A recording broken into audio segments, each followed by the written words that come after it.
This is Farouq Azam. Today is 10 February 2019. Due to my long and extensive experience in reconciliation and peace building, many people ask me question how peace would return to Afghanistan. There are several options. One option is the Taliban respond to the call of the Kabul government, to the Taliban lay down their arms, recognize this government as the legitimate government, and accept the constitution of the country. This is by word, this is not surrender, but actually it is ultimately a surrender.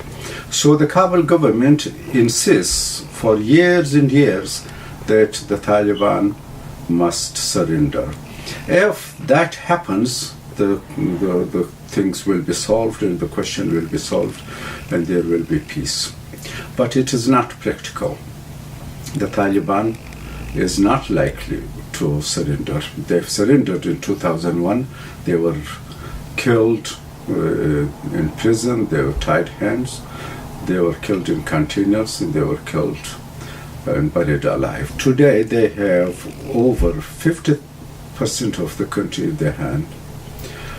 Western sources say that they control about 70% of the country. If that is the situation, the Taliban are not likely to surrender to the Kabul government, but the government still insists upon that. So that is an option, but it is not practical. The second option is the Taliban government, exclusive government, as that was in 1990s. That is also not probable, and there are many obstacles in that. The third one is coalition government, so unit government. The Taliban and the Kabul government come together and form a government. That is not only practical, it is dangerous for the country as well. It will not survive. Because a coalition government, even in the Western world, is the weakest government. In the West, where people are politically oriented, in the West, where the people have no weapon in their hands, where the people are used to democracy, still the coalition government is the weakest. They cannot go for long. So in Afghanistan, when the parties have arms in their hands and they have fought each other, they have enmities and they have killed each other, that is nearly impossible to work together in one office. So this means that option not only will not work, but it is dangerous. It will pave way for a civil war. The fourth option is the election. The Taliban take part in the election. Presidential election of Afghanistan is due in July, about 4 months coming. That is also an option that many people think that the Taliban should join the government and take part in the election. This is also not practical due to the technical issues, because the time is very short and also there are many problems. Given the Taliban agree to take part in the election, though it is a remote possibility, but let us think that they decide to take part. In that case, they would have the right to be ensured that the election is fair and accessible to all. The election commission, they must be neutral, impartial, and the Taliban must be ensured that the election commission and the whole election process is impartial, not biased. To do so, whether the election, the Taliban would have half of the election commissioners, whether they will be allowed to appoint half of the election commission by the Taliban. So I don't think so. The election commission is divided by president and ECO, and not only the election commission is the problem. There are ballot boxes, the security of the boxes, the polling stations, the transportation of the ballot boxes, and the counting of ballots. They are also problems. They need security. Who would have ensured the security of these boxes in their transportation? Whether the Taliban would have food there. So currently the security of these processes is handled by the Ministry of Interior, Defense and the Department of Intelligence. Whether the government is ready to give half of the Ministry of Defense, the Interior and intelligence to the Taliban? No, at all. So since they would not give the Taliban, do not divide the government to the security apparatus of the government with the Taliban.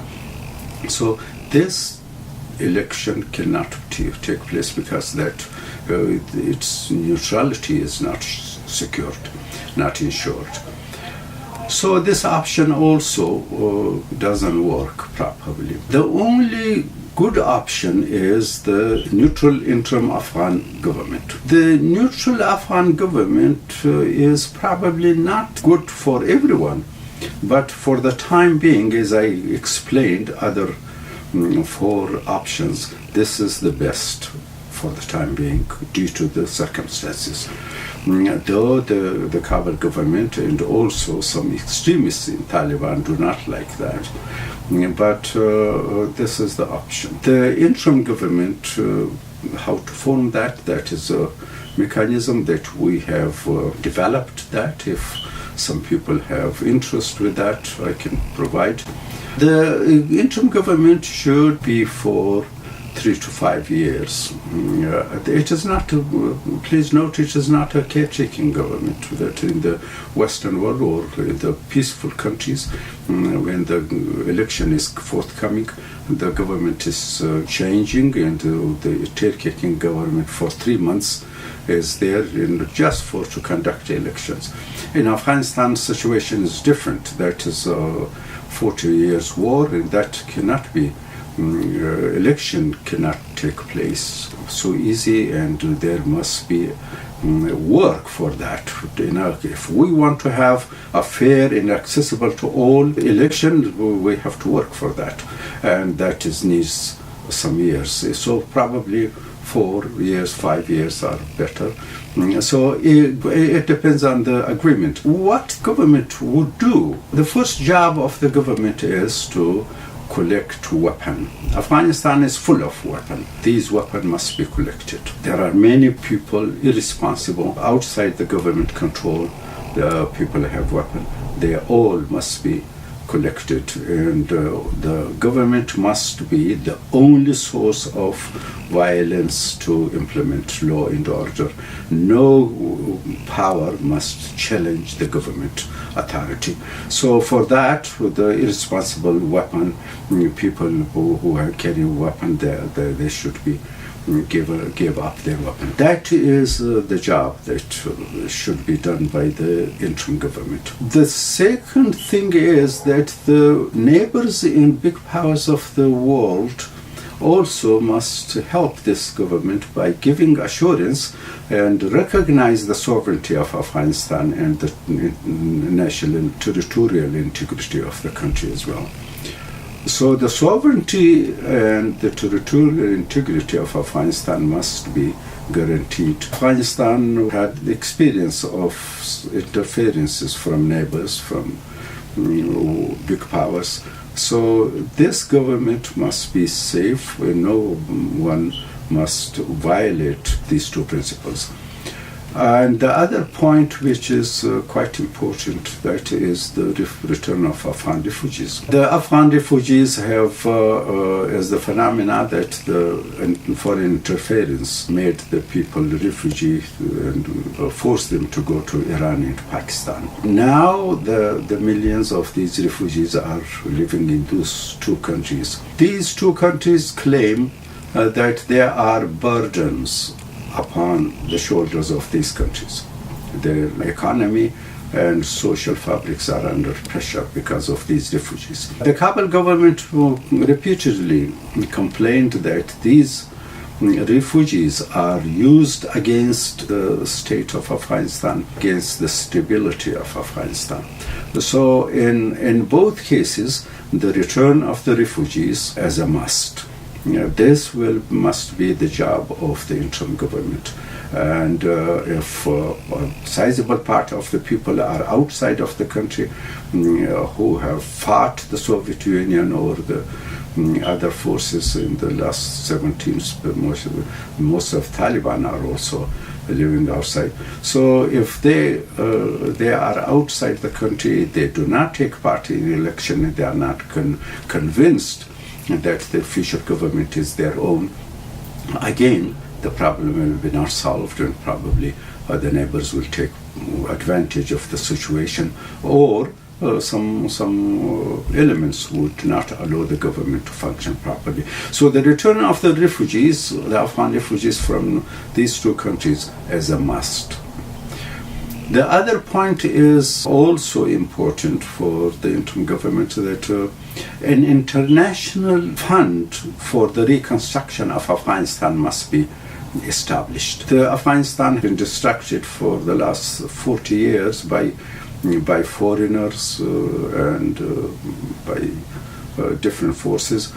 So it is the duty of the international community to create such a fund. Afghanistan government must not beg anymore to every country for donation, and must not allow countries to have money and bringing their money and they are giving to individuals they want to support different tribes, support different social groups, and using that money for spy purpose or for other purposes. So no, the international fund for reconstruction of Afghanistan must be established, and the Afghan government must have the authority to use those money, and no country should be allowed to spend money in Afghanistan outside the government's channel. No excuse for whether the government has no capacity or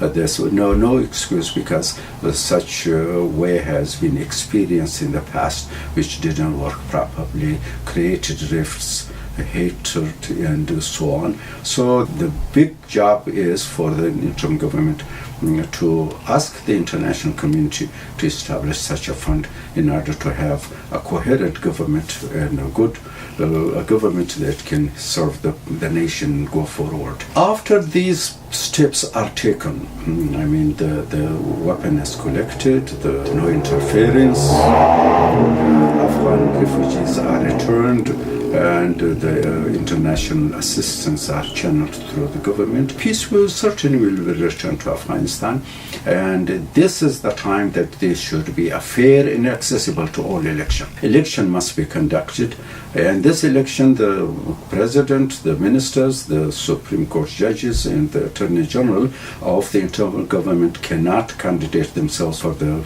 coming government. So the job of the interim government is solely and only to watch this election and ensure that the election is fair and accessible to all. Once this election is conducted and the result is announced, this interim government has the duty to transfer its power to this elected government without any excuse whatsoever. This is the important job that can be done. And this interim government will allow the nation to go forward, that will preserve the gains of the last 17 years, and also some values, human rights, the freedom of press, and other gains. And also this will pave way for good government in a peaceful way, because the warring factions will be kept apart and the normality will come into being. So that will lead the country for sustainable stability and also economic progress. In the same time, some questions are to be dealt with. The interim government in this 4 or 5 years will have the opportunity to find some answers to some questions. I mean, though they may not answer all questions, but they have to lay the foundation for that. They have to lay the they start the work for that. And some of the questions could be, first, whether Afghanistan is a neutral country. Whether Afghanistan should be a neutral country, this is an important question. What type of Afghanistan should be in future? What will be its relation with the outside world? Afghanistan is not located in Africa or remote part of the world. That is neighbor of China. That is neighbor of the sphere of influence of Russia. Any big power from outside the region coming to Afghanistan, these two big powers will be concerned and they will think about. So this is the problem. But in the same time, Afghanistan has been in trouble for the last 40 years from its neighbors. The Soviet Union was the neighbor of Afghanistan that invaded this country. And the Americans were helped by our neighbors. So how Afghanistan can be neutral in this due to our past experience? This is a question that the interim government should at least bring a kind of consensus from the nation.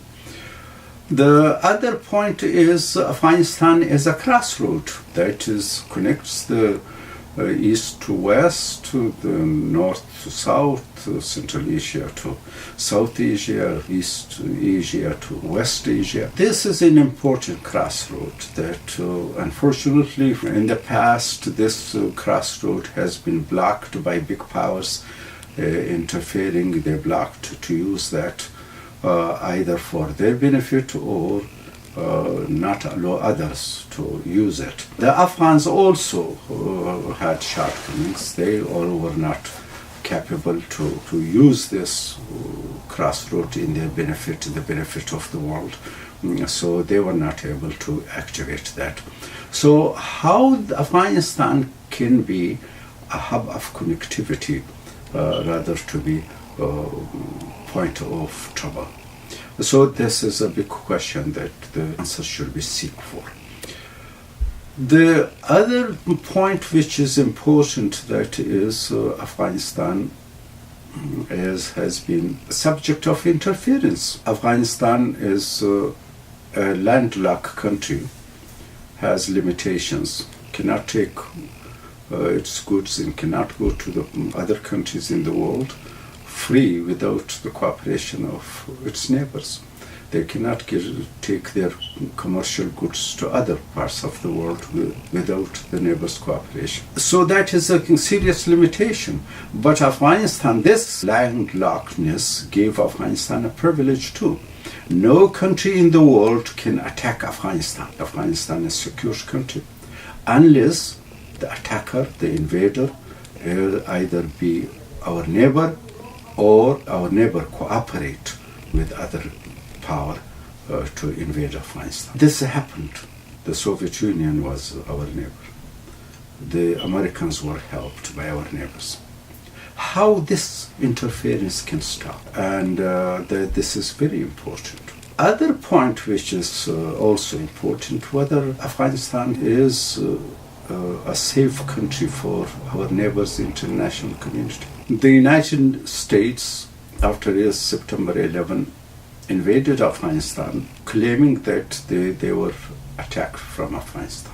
So how our neighbors and the international community, the other countries, are safe, they do not feel threat from Afghanistan? How they can be ensured that there is no threat from Afghanistan? What type of mechanism should be for that?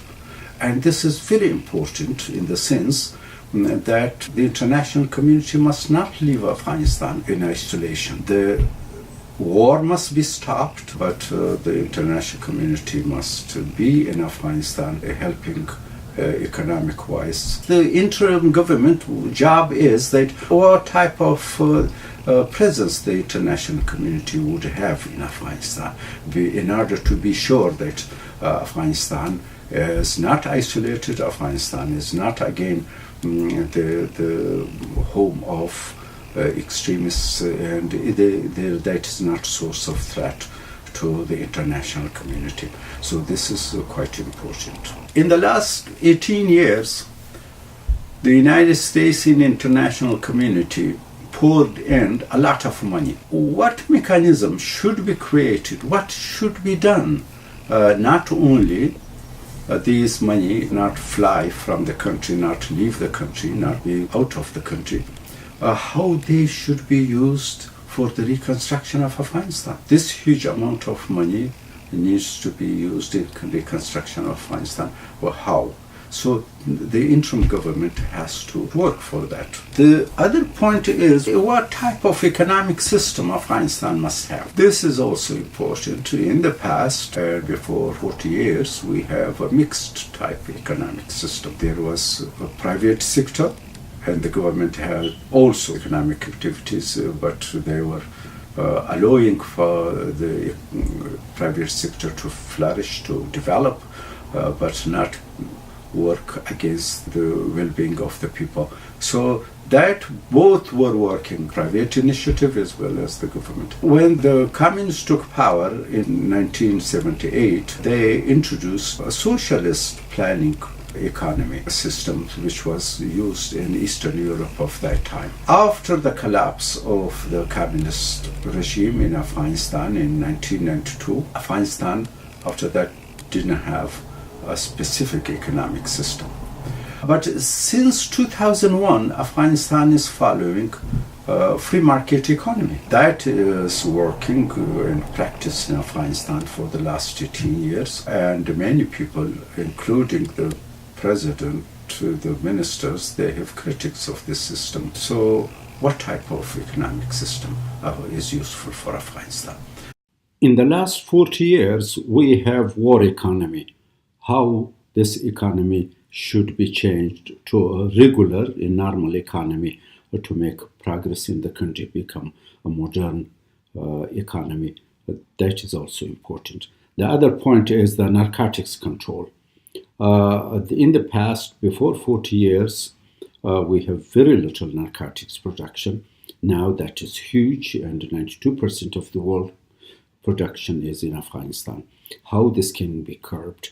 How this problem can be tackled. Another problem which is quite important, which is probably is not seen in many countries in the world, is that Afghanistan as education-wise and the economic-wise was a backward country. Many people in the rural areas, especially the women, they don't have identity cards. Nomads, which are a sizable percent of the Afghan population, most of them do not have ID. And they don't feel in need of that as well, because the government and the people relationship in the past was not so cordial. There was no much trust.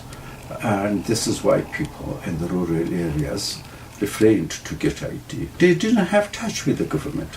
They didn't need to go to the government. They have little need for to go to the government institutions and offices, so they didn't need ID. So in such a case, how the government can have a good election, how democracy can be presented. Education is not easy to give them in few months or few years. That is a long story as well.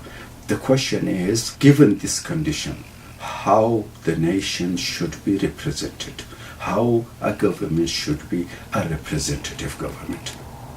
So that is quite important to be undertaken. Whether democracy without political parties can go ahead. Political parties in Afghanistan have no good reputation. People don't like these parties because they have done wrong things. But how democracy can go without political parties? How these parties can be formed? How the nation can be represented properly? How a parliament can function properly? With parties or without parties? What can be done? Well, the representation of the country, of the population is a must. How they can be represented, how democracy can work. So this is also a question that should be answered. The other important question is the military. Military is, in the past, before 40 years, was a very respectable profession. Since 1978, this profession has been faced with much trouble. Its credibility, its respect has been declined. In these 40 years, the military the government has a military. People are fighting against that military. When the Soviet Union was in Afghanistan, Mujahideen were fighting the military. And in the past 17 years, the Taliban are fighting the military.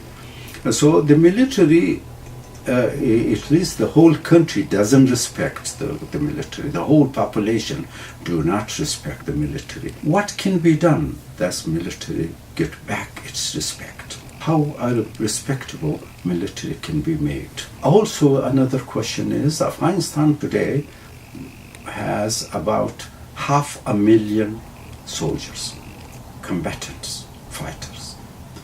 350,000 soldiers security force has Afghanistan, in addition to some militias, to private groups working for the government. Taliban have also fighters. Combined, there are 500,000. Whether Afghanistan needs 500,000 soldiers in future when there is peace? No. If no, then where the rest of them go? How the people should be observed to military and how others should be engaged in other works? Well, what should be done with these people who are not observed? And how this military profession can be changed to a respectable profession. The other major point is that the interim government has the duty to work for that, is in the past 40 years, foreign interference as well as the incapability of the Afghans created tension, rifts, hatred among the Afghans. How these wounds can be healed, how national unity can be restored, how these distances can be closed, how the interim government is able to lay foundation for harmony in the population, in the society, to go forward for a sustainable peace and stability and prosperity for a good future for Afghanistan. How this can be done? So this question must be solved. There are many other questions as well. For the time being, let us stop here. If there is any question, please contact me, Farouq Azam. My email is Azam Farouq at gmail.com. Azam Farouq, AZAM Farouq, Azam Farouq, gmail.com. Thank you very much.